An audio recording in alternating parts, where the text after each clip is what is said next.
aterpean bizitako guztia bizi ondoren, 2004an ez dizun penarik eman jakiteak hau itxi bertzela? Bai, handia.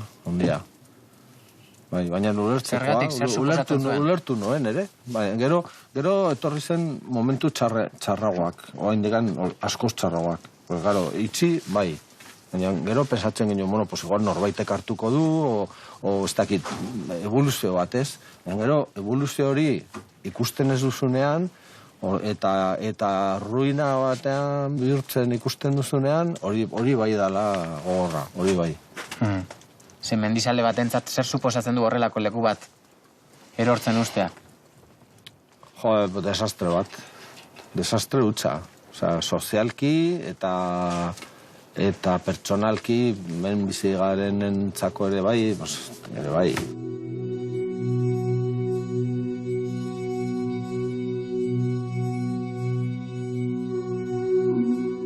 Pasatzen duzu igual egunero hor errepidean eta ruina bat, pinta batzuk, dena puskatuta, eta afari batean koldo batekin, hasi ginen, egin behar dugu zerbait, eta, bueno, eta elkartu ginen, izabako lagun batzuk, eta hasi ginen justo Europako movida, eta oso gigante zen movida hau, oza, era como, ¿dónde vamos?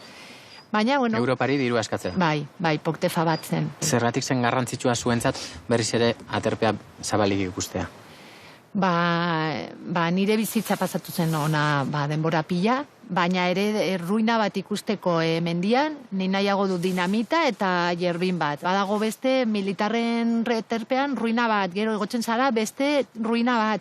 Eta era como poco desolador, bai. Aterpea botatzea defendatzen zenuen bitartean, iritsi izan berrera ikitzearen aukera. Bai. Nola izan zen hori? Begira, sartu ginen federazioan, ekipo berri bat, hola, teknikoa guztiak, eta hain dara 9 urte, hola.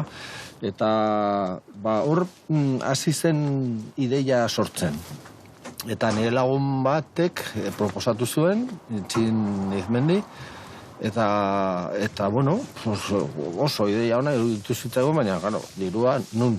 Osea, claro, behar zen, kilo bat euro hemen sartzeko nundik atera. Milioi bat euro? Bai.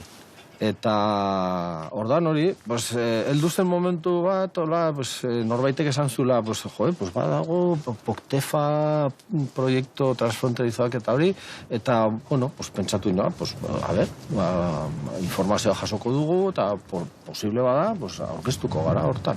Eta horra, zizen asuntoa, ekipo txiki bat hola, Patricia Bizkarretekin, Alberto Urtasun, Gorka Bueno, eta Aitor Bueno ere bai. Hasi zineten argia ikusten eta berriz ere irekitzeko aukerak zeudela.